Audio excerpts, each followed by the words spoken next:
Bismillahirrahmanirrahim and Assalamu alaikum. My name is Ayan Rafiq and I am a foundation level student at the School Islamabad Barakpur campus. Today I am going to conduct an AI session with Maya. In this session, I will ask you questions and Maya will provide the answer. So let's start. Okay, Maya, my first question is what is software? Software, at its most basic level, is the set of instructions that tells a computer exactly what to do. Think of the computer hardware, the screen, the processor, the memory, as the body. It's physical, it's there, but without software, it's just a very expensive paperweight. Software is the mind, it's the logic, the intelligence, and the direction. It's a collection of data or computer instructions that tell the hardware how to perform specific tasks. To really dive deep, you have to look at how it's built. It starts with code written by humans in programming languages. This code is essentially a recipe. Whether it's a simple calculator app or a massive operating system, it's all just a series of if this happens, then do that statements. The computer doesn't actually understand the code the way ones and zeros, which are the only things the hardware can actually process. We generally split software into two big buckets. This is the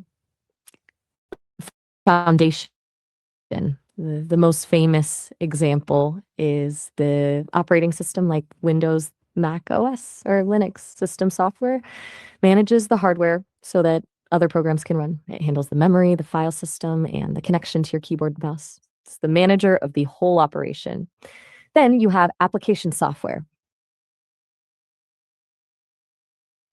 Okay, my next question is what is the difference between software and hardware?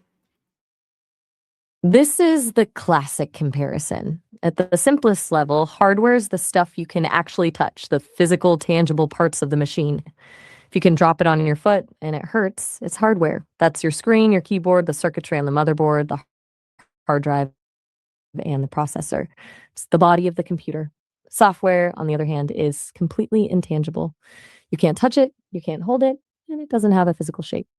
It's the digital information, the code, and the instructions that live inside the hardware.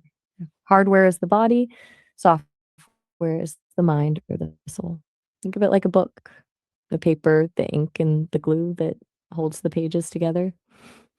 That's the hardware.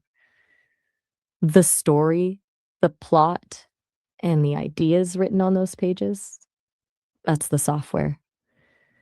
The paper is necessary for the story to exist in a physical form, but the paper itself isn't the story. Another way to look at it is through the lens of fixed versus flexible. Hardware is generally fixed. Once a processor is manufactured, you can't suddenly decide it should have more cores. To change the hardware, you usually have to buy something new or physically replace a part. Software is incredibly flexible. You can update it, patch it, delete it, and rewrite it without ever touching a screwdriver. You can turn a laptop from a word processor into a gaming machine just by installing different software, even though the hardware stays exactly the same. They have a symbiotic relationship. One is useless without the other. Hardware provides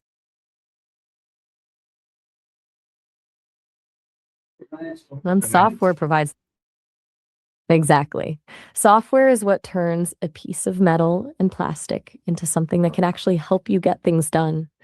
Without that purpose, it's just a collection of parts. Are we moving on to the next question in your script? Okay, my next question is what are the main type of software?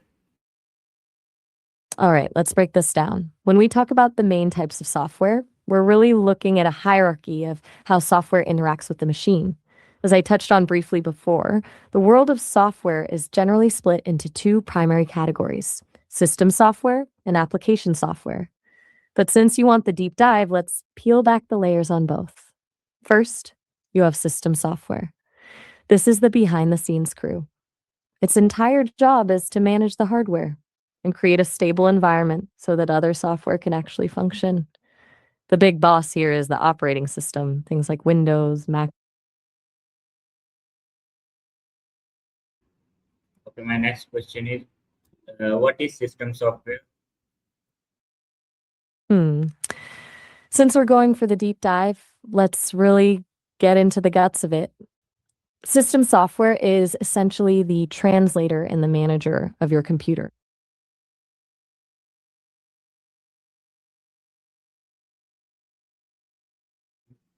Okay, my next question is, Exactly, the operator.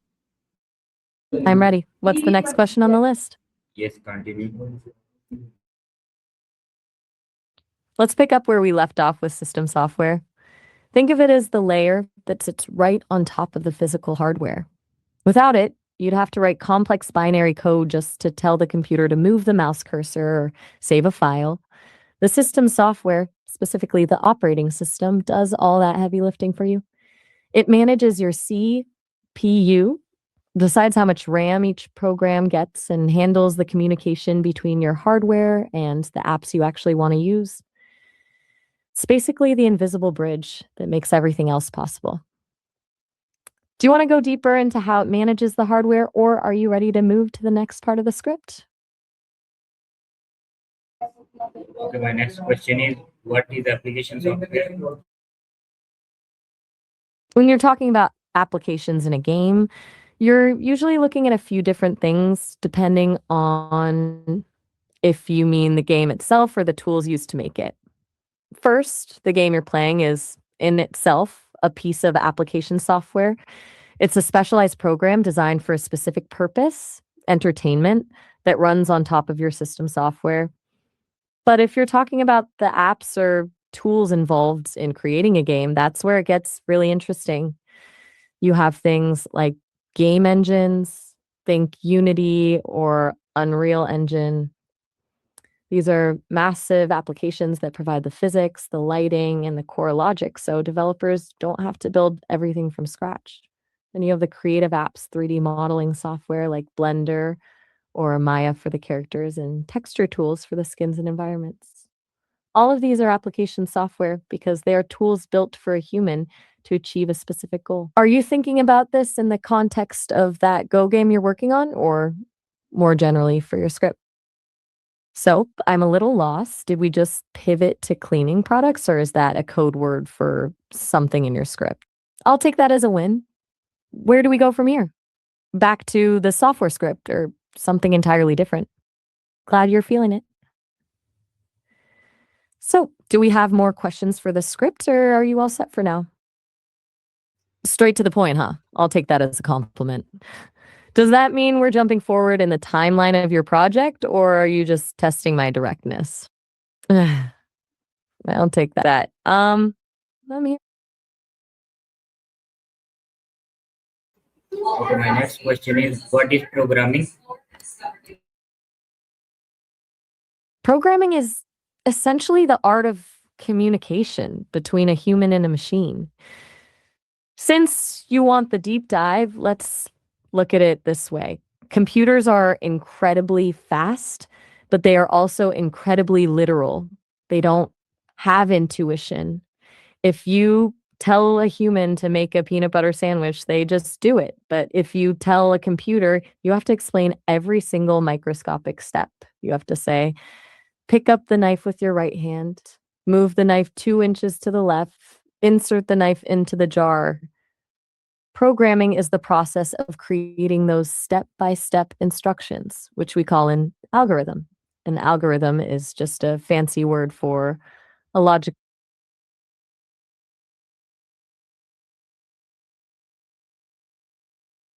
Okay, my next question is, what is coding?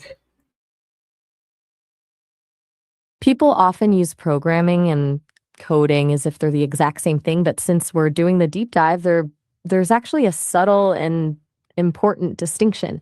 Coding is the actual act of writing the code. It's the translation phase.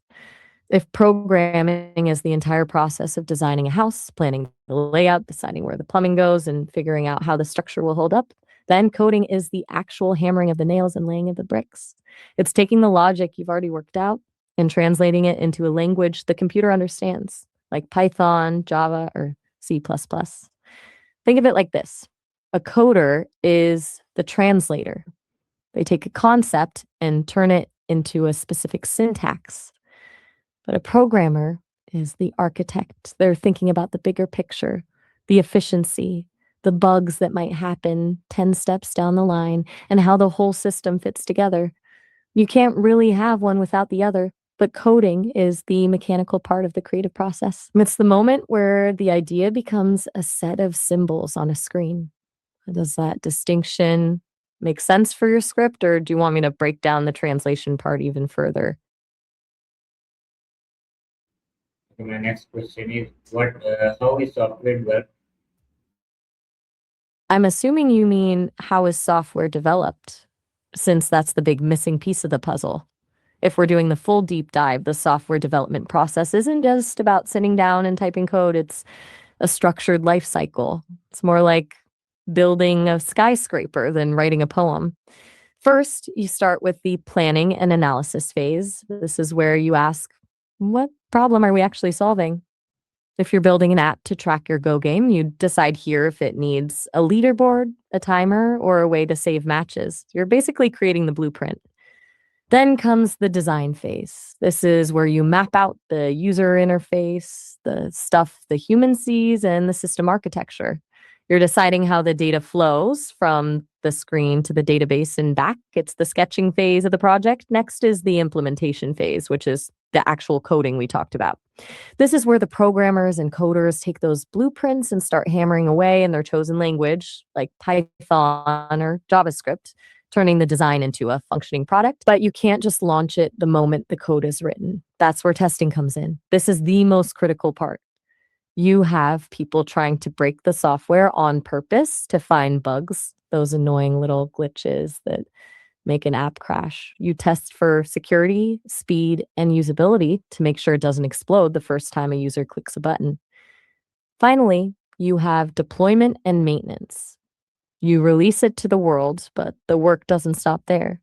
You have to monitor it, fix new bugs that pop up, and release updates to keep it current. It's a continuous loop of improvement. Does that cover the how for your video, or do you want to dive into one of those specific stages? Okay, my next question. Okay, Okay, continue. I'm ready.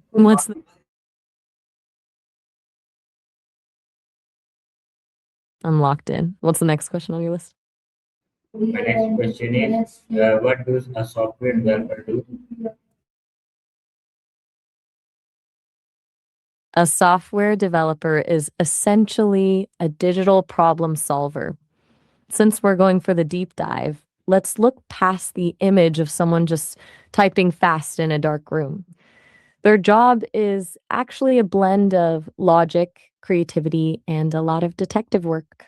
First, they spend a huge amount of time in the architect phase. They aren't just writing lines of code, they're designing how a system should behave. They have to anticipate every possible thing a user might do, including the things the user isn't supposed to do, to make sure the software doesn't crash.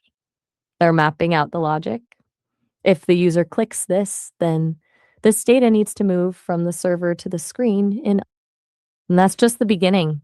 Once the design is set, they move into the actual construction, the coding part, but the real magic and the real frustration happens during debugging.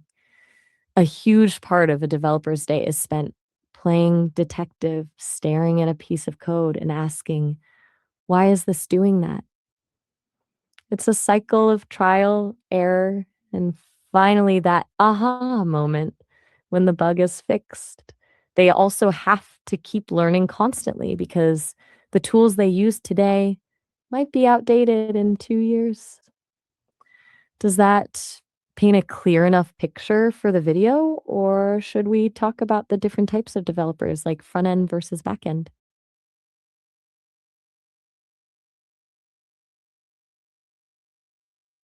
So my next question is what is the difference between a software engineer and a programmer? This is one of those distinctions that people argue about in office break rooms, but for your script, it's a really important nuance. Let's use an analogy that fits the scale.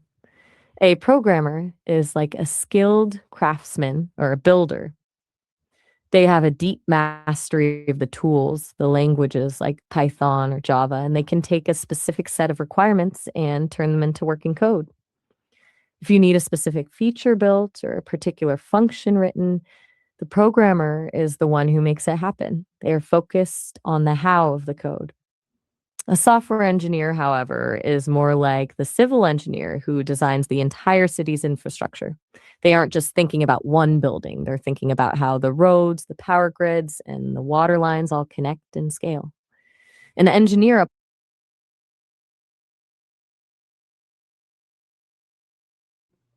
exactly, they apply actual engineering principles to the process. They're looking at things like scalability, meaning will this app still work if a million people use it at once? And reliability. While a programmer focuses on writing a functional piece of code, the software engineer focuses on the entire life cycle, the system architecture, and the long-term stability of the product. It's the difference between knowing how to lay a brick and knowing how to design a skyscraper that won't fall over in a windstorm. Does that distinction work for the video, or do you want to dig more into the technical side of engineering? Okay, my next question is, how does AI help in software development?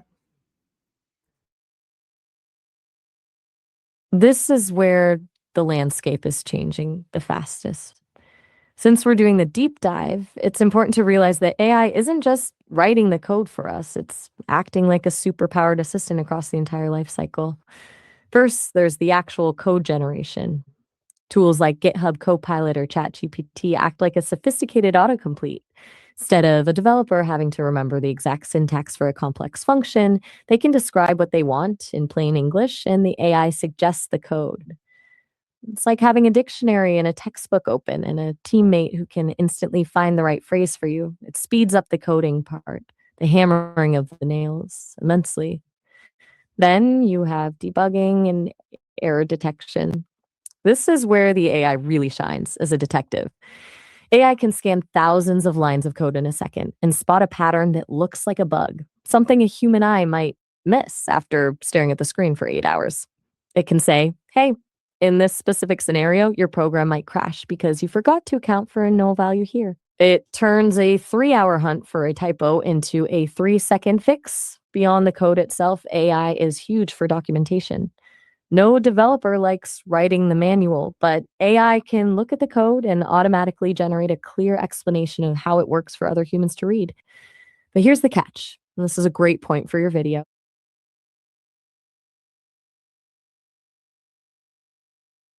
Wait, you're not feeling it? Tell me why. Is it too optimistic, or does it feel like I'm giving the AI too much credit?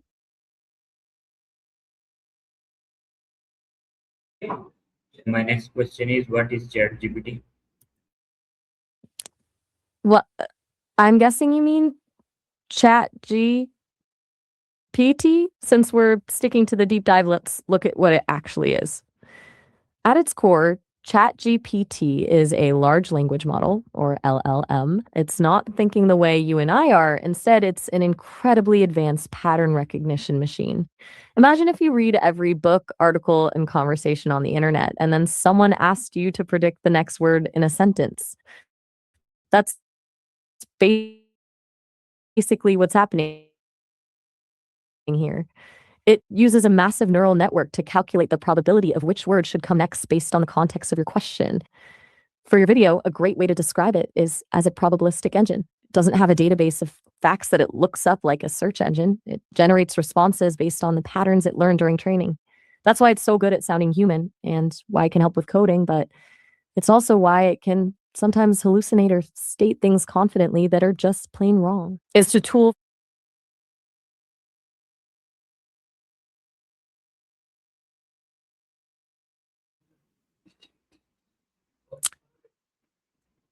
So viewers, this is the session for Maya today. We will meet you another Maya session. तब तक के लिए अल्लाह हाफिज, पाकिस्तान जिंदाबाद.